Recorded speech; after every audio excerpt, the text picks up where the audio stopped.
বিসমিল্লাহিৰ ৰহমানিৰ ৰহিম।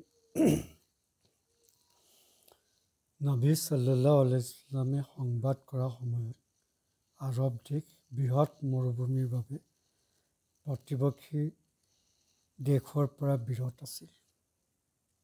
সংস্কৃতি, বুদ্ধিমত্তা আৰু নৈতিকতাৰ পৰা এই অঞ্চলটো বিবেচনা কৰিব পৰা যায় যে একেবাৰেই পিছপৰা অঞ্চল।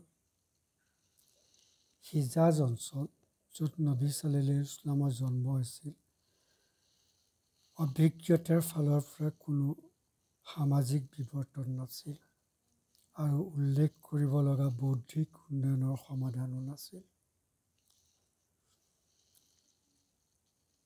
অশুভৰ বিশ্বাসৰ অধীনত অৰাজকতা আৰু হিংস্ৰ বা কাৰ্যবিহীন নিয়ম আৰু নৈতিক মানদণ্ডৰ অৱক্ষয়ৰ বাবে মানুহে অমানসিকভাৱে বসবাস কৰিছিল।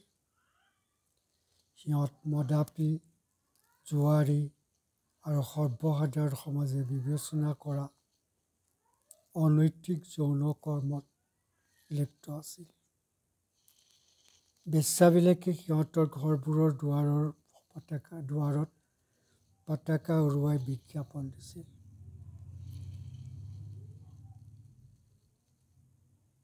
এনেকুৱা দেশ আছিল য'ত আইন বা চৰকাৰ নাছিল। জোৰ যাৰ মুলুক তাৰ। আজিও বহুতো অঞ্চলত লুটপাট, অৰাজকতা আৰু হত্যা সাধাৰণ কথা।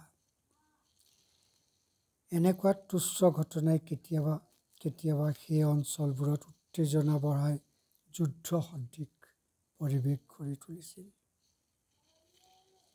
এনেধৰণৰ মানুহৰ মাজত হজৰত মুহাম্মদ সাল্লাল্লাহু আলাইহি ওয়াসাল্লামৰ আবিৰ্ভাৱ হৈছিল।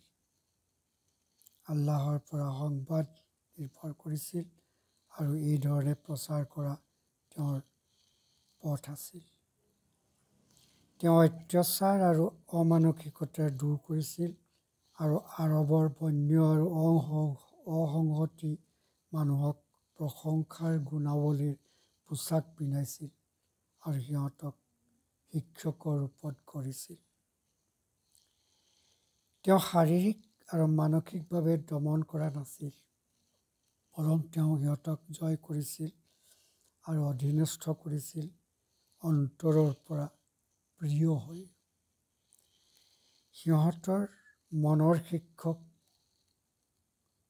সিহঁতৰ আত্মাৰ প্ৰশিক্ষক আৰু সিহঁতৰ প্ৰেৰণাৰ শাসক হৈ তেওঁ সিহঁতৰ বেয়া গুণবিলাক মষিমূৰ কৰিছিল আৰু অনুগামীসকলৰ প্ৰশংসনীয় গুণবোৰ এনেদৰে প্ৰতিস্থাপন কৰিছিল আৰু অনুশীলন কৰিছিল যাৰ ফলত তেওঁ অনুগামীসকল স্বভাৱসিদ্ধ হৈ পৰিছিল।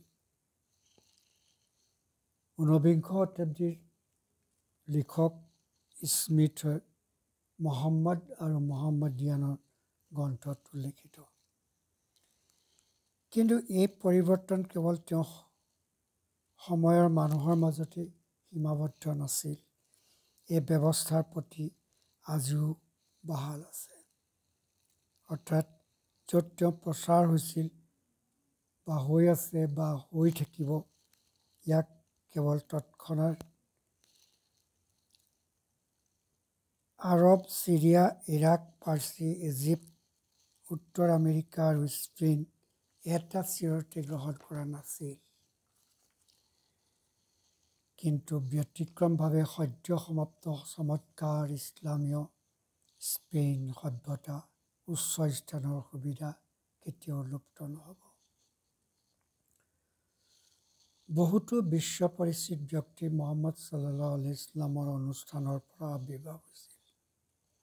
নিশ্চয়কৈ আমি বহুতো ঐতিহাসিক ব্যক্তি অন্য শিক্ষাৰ অনুষ্ঠানৰ পৰা অতিক্ৰম বা আবিৰ্ভাৱ হোৱা দেখিছোঁ। আল্লাহে মানুহক মহান বীৰ, প্ৰখ্যাত বক্তা, অজেয় সেনাপতি, প্ৰেৰণাদায়ক অলিয়া আৰু মহান বিজ্ঞানীৰ সন্মানীয় কৰিছিল।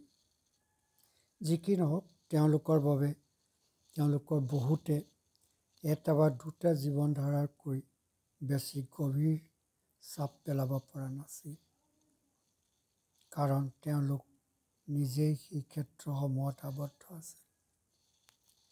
কিন্তু ইছলাম হ'ল জীৱনৰ সকলো ক্ষেত্ৰৰ বাবে ঐশ্বৰিক পথ, এটা ঐশ্বৰিক ব্যৱস্থা জীৱনৰ সকলো ক্ষেত্ৰতে অন্তৰ্ভুক্ত। মোহাম্মদ আছাদৰ মতে, like a perfect work of architecture of whose parts are harmoniously conceived to complement and support each other, nothing lacking with the result of an absolute balance and solid composure. Muhammad Asad এজন ইহুদী ধৰ্মান্তৰ লোক। এই ছাত্ৰবিলাকে সাধাৰণতে নিজকে জড়িত ৰাখে আধ্যাত্মিকতাৰ আৰু যুক্তি, বুদ্ধিমত্তা আৰু বস্তুবাদী, পৰলৌকিক আদৰ্শৰ সৈতে বাস্তৱিকতা আৰু বৈজ্ঞানিক আৰু আল্লাহৰ প্ৰকাশিত সৈতে সম্পৃক্ত। অহা সংখ্যাত বাকীখিনি কোৱা হ'ব। আসসালামু আলাইকুম ৰহমতুল্লাহি বাৰকাতুহু। ছাবস্ক্ৰাইব কৰিব নাপাহৰিব।